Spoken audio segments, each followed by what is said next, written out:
Assalamualaikum warahmatullahi wabarakatuh. Kami dari kelompok 6B ingin mempresentasikan tentang penanganan gizi gawat darurat untuk kelompok ibu menyusui. Dengan dosen pengampu, Ibu Dr. Esti Emilia MSI, Ibu Caca Pratiwi STP MSI, Ibu Dr. Rana Fatma Tresno Intias MSI. Ada pula anggota dari kelompok 6B yaitu saya sendiri Nurul Fajri Dayati, ada Putri Habibah, Rizka Dabuke, dan Rashida Afifah Marbun.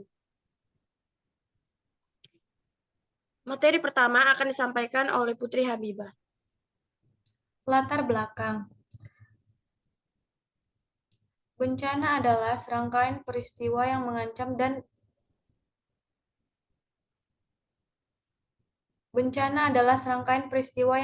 dan mempengaruhi kehidupan dan penghidupan masyarakat, baik yang disebabkan oleh faktor alam atau non-alam maupun faktor manusia.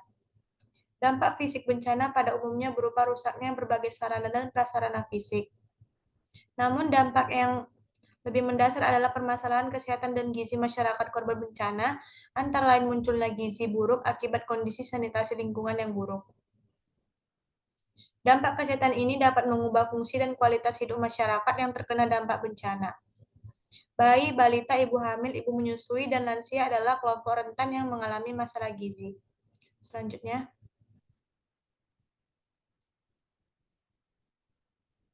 gizi buruk pada ibu menyusui saat bencana berdampak pada produksi ASI. WHO memperkirakan bahwa kekurangan gizi adalah penyebab lebih dari separuh kematian anak.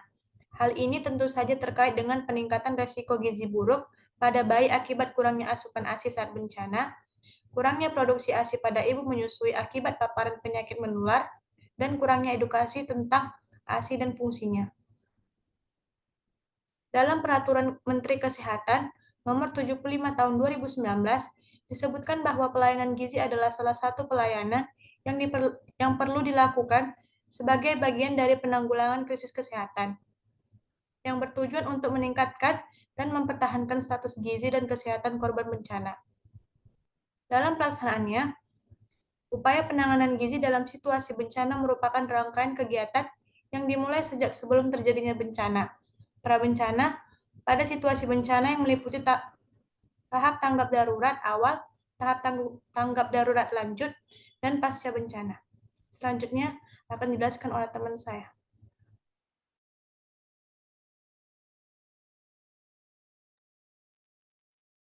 Tinjauan pustaka.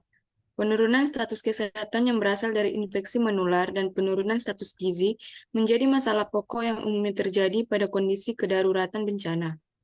Pada saat kegawat daruratan bencana, ibu hamil dan menyusui banyak mengalami penurunan status gizi. Selain karena kurangnya asupan gizi yang masuk, hal ini juga diperburuk dengan faktor stres yang meningkat pada saat bencana. Ibu hamil yang kekurangan nutrisi akan melahirkan bayi yang kecil dengan berat badan lahir rendah dan memiliki tingkat mortalitas lebih tinggi baik bagi bayi atau ketika proses melahirkan. Pada ibu hamil yang kekurangan gizi, memiliki potensi tinggi untuk persalinan prematur, melahirkan bayi dengan berat badan lahir rendah, bahkan kematian bagi ibu dan anak, sehingga menjadi ancaman kesehatan yang nyata. Dasar timbulnya dampak kesehatan dan gizi pada saat bencana adalah rusaknya berbagai sarana dan prasarana pelayanan umum dan kesehatan. Selanjutnya,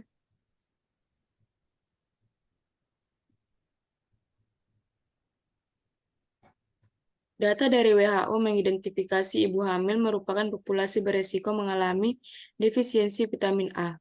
Berdasarkan data prevalensi rabun senja terjadi pada 5% ibu hamil. Pemberian suplementasi vitamin A direkomendasikan terutama pada ibu hamil. Pada pasca bencana, monitoring dan evaluasi meliputi ketersediaan pembinaan teknis pasca bencana pada pelayanan daerah setempat, ketersediaan analisis kebutuhan gizi atau need assessment yang diperlukan pasca bencana, dan perbandingan data gizi sebelum dan pasca bencana. Contohnya, kenaikan berat badan pada ibu hamil dan menyusui. Hal ini dilakukan untuk menilai keberhasilan program gizi sehingga dapat menentukan tindak lanjut ke depannya terhadap korban. Selanjutnya akan dijelaskan oleh rekan saya. Bab 3 yaitu studi literatur. Yang studi literatur yang pertama yaitu judulnya Pengolahan Gizi Bencana dan Ibu Hamil dan Ibu Menyusui. Penerbitnya Nita Nurrachman dan Dia Eka Andayani pada tahun 2021. Metode yang dilakukan yaitu adalah pengumpulan data dan analisis data. Hasil penelitiannya, pengetahuan dan pengolahan gizi yang baik diharapkan dapat menurunkan angka kejadian masalah kesehatan yang terjadi pada saat bencana. Selanjutnya,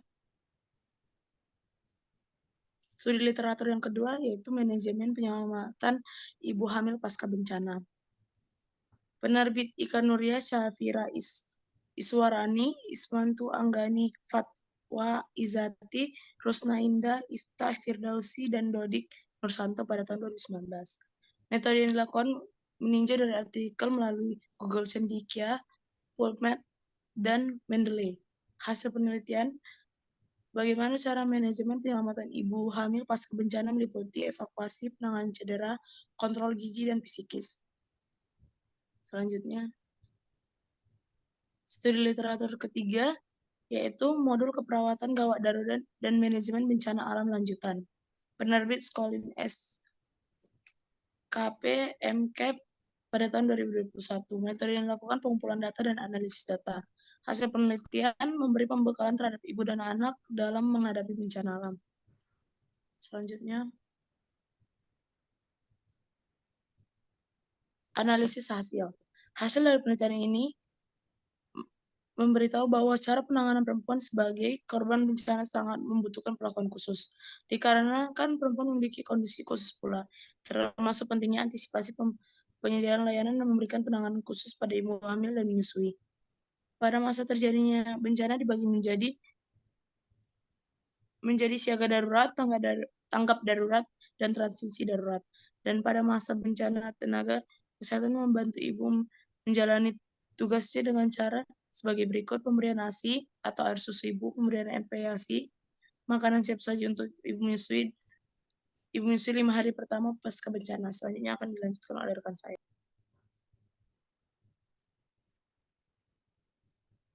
Selanjutnya ada pembahasan. Faktor utama yang menyebabkan dampak kesehatan dan gizi selama bencana adalah kerusakan berbagai sarana dan prasarana pelayanan, umum ataupun medis, putus jalur distribusi dan ketersediaan makanan yang terbatas, lingkungan yang tidak bersih, dan kerusakan sistem air bersih menyebabkan masalah kesehatan yang disebabkan oleh bencana alam. Hasil dari penelitian ini bahwa cara penanganan perempuan sebagai korban bencana sangat membutuhkan perlakuan khusus. Dikarenakan perempuan memiliki kondisi khusus pula, terpentingnya antisipasi penyediaan layanan dan memberikan penanganan khusus pada ibu hamil dan menyusui. Ibu menyusui mengalami hambatan salah satunya di tempat pengungsian, di mana mereka merasakan kehilangan kepercayaan diri dalam memberikan ASI untuk bayinya. Bencana alam yang dialami mereka menguatkan ibu dalam kondisi stres, penuh tekanan, panik, tidak tenang, takut, dan sedih. Dan juga tempat pengungsian memberikan efek yang tidak nyaman bagi para ibu, merasa malu menyusui di tempat umum yang penuh keramaian, sehingga mereka enggan memberikan ASI kepada bayinya. Untuk itu ada pula beberapa modifikasi penanganan, yaitu penyediaan makanan bergizi dan akses terhadap air bersih, edukasi gizi darurat, pemantauan kesehatan gizi, suplementasi gizi, pendataan dan koordinasi layanan kesehatan, dan perlindungan terhadap penyakit menular. Kesimpulannya yaitu munculnya gizi buruk akibat kondisi sanitasi lingkungan yang buruk pada ibu menyusui saat bencana berdampak pada produksi ASI. Ibu yang menyusui di tenda darurat harus dibantu dengan bilik atau area khusus menyusui.